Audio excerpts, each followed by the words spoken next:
राधे कृष्ण। आज की कथा है गोपांगनाओं के साथ उद्धव का कदली वन में जाना और वहाँ उनकी स्तुति करके श्री कृष्ण द्वारा भेजे गए पत्र अर्पित करना।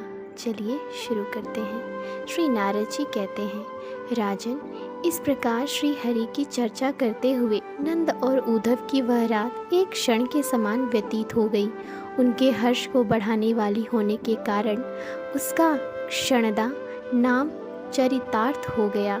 जब ब्रह्म मुहूर्त आया तब सारी गोपांगनाओं ने उठकर अपने अपने द्वार की दहली एवं आंगन लीपकर वहाँ प्रज्वलित दीप रख दिए। फिर हाथ पैर धोकर मथानी से रस्सी लगाकर वे स्नेह युक्त दही को सब ओर से मथने लगे। मथानी की रस्सी खींचने से चंचल हुए हार और हाथों के कंगन बज रहे थे। उनकी वेणियों से फूल झर झर कर गिर रहे थे और चमकते हुए कुंडल उनके कानों की शोभा बढ़ा रहे थे। वे सब के सब चंद्रमुखी, कमल नयनी तथा विचित्र वर्णों के वस्त्र धारण करने के कारण अत्यंत मनोहर थीं। श्री कृष्ण और बलदेव के मंगलमय चरित्रों का घर घर में जहाँ तहाँ प्रेम पूर्वक गान कर रही थीं। प्रत्येक गोष्ठ में सुंदर गौवें इधर उधर रंभा रही थीं। गली गली में सर्वत्र दही मथने के शब्द मिश्रित गोपांगनाओं का गीत सुनकर विस्मित हुए उद्धव इस प्रकार बोल उठे, अहो, इस नंदनगर में तो भक्ति देवी यत्र तत्र सर्वत्र नृत्य कर रही हैं। यूँ कहते हुए वे गांव से बाहर यमुना नदी में स्नान करने के लिए गए। उस समय उद्धव के रथ को देखकर गोपियाँ बोलीं, सखियों, आज यहाँ किसका रथ आ पहुँचा है?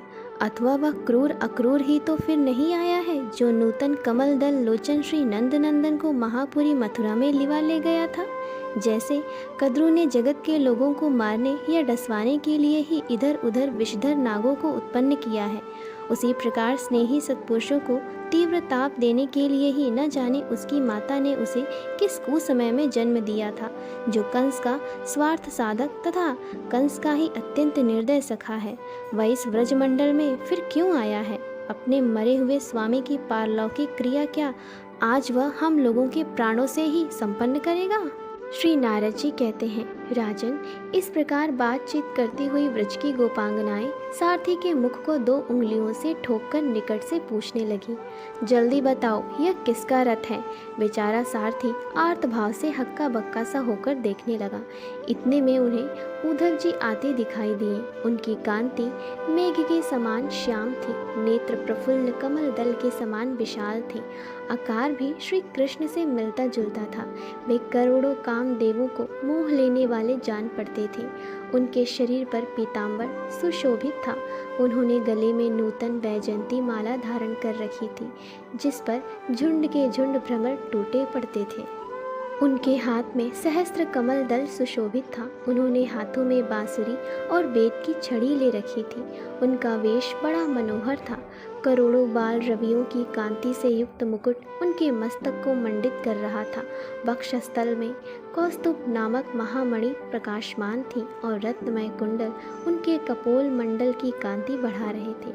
हे नरेश्वर, चाल ढाल, आकृति, शोभा, शरीर, हास और मधुर स्वर सभी दृष्टियों से श्री कृष्ण का सारूप्य धारण करने वाले उन उद्धव को देखकर समस्त गोपियां चकित हो गईं और उन्हें गोविंद का यह जानकर कि ये भगवान श्री हरि का संदेश लेकर आए हैं, वे नीति युक्त सुंदर वचन बोलकर उनके प्रति आदर दिखाने लगी तथा संकेतों के स्वामी गोविंद की गूढ़ कुशल पूछने के लिए उन उद्धव जी को साथ लेकर वे कदली वन में गईं, जहाँ वृषभानुनंदिनी श्री राधा यमुना के तट पर मनोहर निकुंज मंदिर में भगवान के विरह से आतुर होकर बैठी थी और उन श्री हरि के बिना सारे जगत को सर्वथा सूना मानती थी, जो पहले केलों के पत्तों से और घिसे हुए चंदन के पंख से शीतल मेघ मंदिर सा प्रतीत होता था।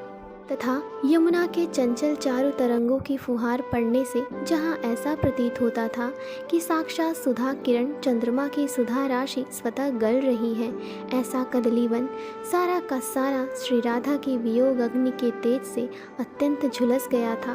केवल श्री कृष्ण के शुभागमन की आशा से श्री राधा अपने शरीर की रक्षा कर रही थी। श्री कृष्ण के सखा उद्धव का आगमन सुनकर श्री राधा ने अपनी सखियों के द्वारा अन्न पान और मधुर पर्क आदि मांगलिक वस्तुएं अर्पित कर उनका बड़ा आदर सत्कार किया। उस समय वे बारंबार श्री कृष्ण कृष्ण का उच्चारण करती थी। गोविंद के वियोग से खिन्न हुई राधा अमावस्या में प्रविष्ट चंद्रकला की भांति क्षीण हो रही थी। उस समय उद्धव ने नातंगी एवं कृशांगी राधा को हाथ जोड़कर प्रणाम किया और उनकी परिक्रमा करके वे हर्षपूर्वक बोले। श्री उद्धव जी ने कहा, श्री राधे, श्री कृष्ण सदा परिपूर्णतम भगवान हैं और आप सदा परिपूर्णतमा भगवती हैं। श्री कृष्ण चंद्र नित्य लीला परायण हैं और आप नित्य लीला का संपादन करने वाली नित्य लीलावती हैं। श्री कृष्ण भूमा हैं और आप इंदिरा हैं। श्री कृष्ण नित्य सनातन ब्रह्म हैं और आप सदा उनकी शक्ति सरस्वती हैं। श्री कृष्ण शिव हैं और आप कल्याण स्वरूपा शिवा हैं। भगवान श्री कृष्ण विष्णु हैं और आप निश्चय ही उनकी पराशक्ति वैष्णवी हैं। आदि देवता श्री हरि कौमार सर्गी सनक सनंदन सनातन और सनत कुमार हैं तथा आप ज्ञानमयी शुभा स्मृति हैं। श्री हरि प्रलय काल के जल में क्रीड़ा करने वाले यज्ञ वरा हैं और आप ही वसुधा हैं। श्री हरि मन से जब देवर्षि वर्य नारद बनते हैं तब साक्षात आप ही उनके हाथ की वीणा होती हैं। श्री हरि जब धर्मनंदन नर और नारायण होते हैं तब आप ही जगत में शांति स्थापित करने वाली साक्षात शांति स्वरूपिणी होती हैं। श्री कृष्ण ही साक्षात महाप्रभु कपिल हैं और आप ही सिद्धि सेविता सिद्धि राधे श्री कृष्ण महामुनीश्वर दत्तात्रेय हैं और आप ही नित्य ज्ञानमयी सिद्धि श्री हरि यज्ञ हैं और आप दक्षिणा वे उरुक्रम वामन हैं तो आप सदा उनकी शक्ति जयंती हैं। श्री हरि जब समस्त राजाओं के अधिराज पृथु होते हैं तब आप उन महाराज की पटरानी अर्चिर देवी के रूप में प्रकट होती हैं। शंखासुर का वध करने के लिए जब श्री हरि ने मत्स्य अवतार ग्रहण किया तब आप श्रुति रूपा हुई। मंदराचल द्वारा समुद्र मंथन के समय श्री हरि कच्छप रूप में प्रकट हुए तब आप वासुकी नाग में शुभदायिनी नेति शक्ति रूप से प्रकट हुई। शुभे परमेश्वर श्री हरि जब पीड़ाहारी धन्वंतरी के रूप में आविर्भूत हुए तब आप दिव्य सुधामयी औषधि के रूप में दृष्टिगोचर हुई। श्री कृष्ण चंद्र जब मोहिनी रूप में सामने आए तब आप उनके भीतर विश्व विमोहिनी मोहिनी के रूप में अभिव्यक्त हुई। हरि जब नृसिंह रूप धारण करके नृसिंह लीला करने लगे तब आप निज भक्त वत्सला लीला के रूप में सामने आए। जब श्री कृष्ण ने वामन रूप धारण किया तब आपने भक्तजनों द्वारा कीर्ति रूपिणी हुई। जब श्री हरि भृगुनंदन परशुराम का रूप धारण करके सामने आए तब आप ही उनके कुठार की धारा बनी।